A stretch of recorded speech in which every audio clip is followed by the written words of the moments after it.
1400 साल पहले अरब की जमीन पर एक राक्षस ने जन्म लिया था। एक राक्षस ने जन्म लिया था जो मानव जाति को खत्म करना चाहता है। कुरान लिखा ही इसीलिए गया है। ये जो कह रहे हैं यही सच है और इसके अलावा कुछ भी सच नहीं है। अध्ययन करने के बाद मैं ये समझ चुका था ये जो कुरान अल्लाह की किताब कहा जाता है ये अल्लाह की किताब नहीं है।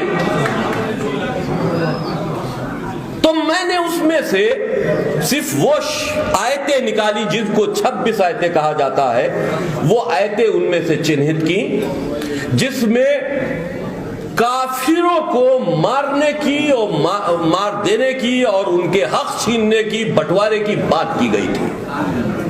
ये 26 आयतें वो हैं। और काफिर कौन? जो अल्लाह को अल्लाह न माने, जो मोहम्मद को अल्लाह का रसूल न माने, जो अल्लाह की आयतों से इनकार करे उसको काफिर कहते हैं। यानी कि सनातन धर्म के मानने वाले मुसलमानों की निगाहों में काफिर है, काफिर है।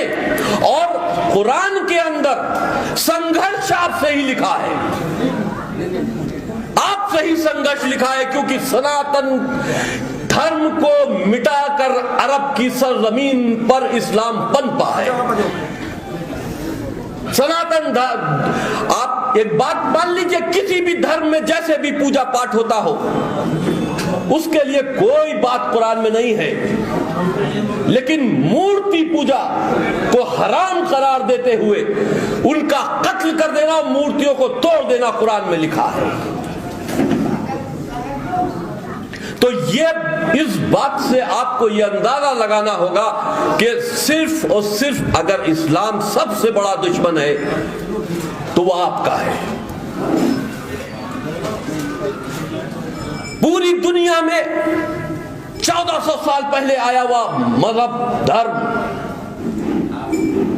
कैसे दूसरी आबादी हो गया? कभी आपने विचार किया?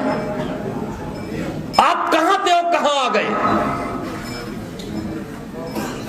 भारत का क्या नक्शा था? आपने सब कुछ खोया, ईरान खोया, इराक खोया, अफगानिस्तान खोया, नेपाल खोया, आप सब कुछ खोते चले गए।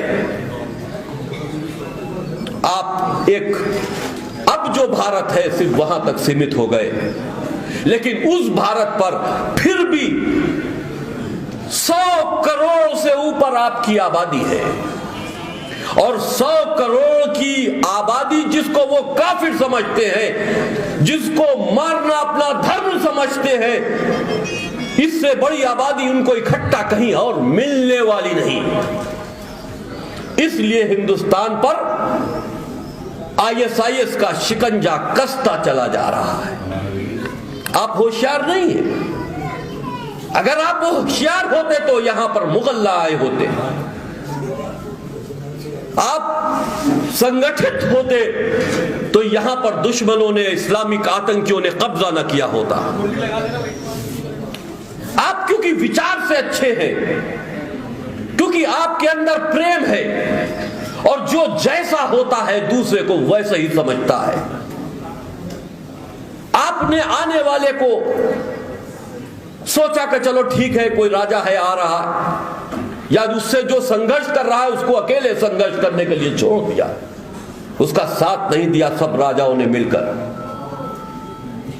वरना इतनी हिम्मत नहीं थी कि एक तादाद में जो फौज लेकर हिंदुस्तान आए थे, अगर यहां के सनातनी खड़े हो जाते तो इतने नहीं मारे जाते जितना तुम्हारे ऊपर राज करके उन्होंने तुमको मार दिया। इतना नहीं मारे जाते। लेकिन हमारे अंदर जो इंसानियत है उसने हमें रोक लिया। लेकिन आज वो त्यागना होगी आपको। हम ये नहीं कहते कि आप किसी को मारो, लेकिन जो दरिंदे आपकी हत्या करना चाहते हैं, आपके परिवार को जलाना चाहते हैं, उनसे सुरक्षित रहना और उनको समझना आपका कर्तव्य है, फर्ज है। आप मारने मत जाइए, लेकिन कोई अगर आपको मारने आता है, आपका घर जलाने आता है, तो आप उसको जाने भी मत दीजिए। यह हिम्मत होनी चाहिए आपकी।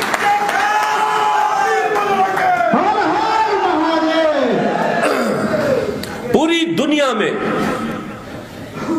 हमेशा मनुष्य जाति को खत्म करने के लिए दानवीय शक्तियां आई हैं, राक्षस आए हैं, और उनसे समय समय पर भगवान ने अवतार लेकर उनसे संघर्ष किया है।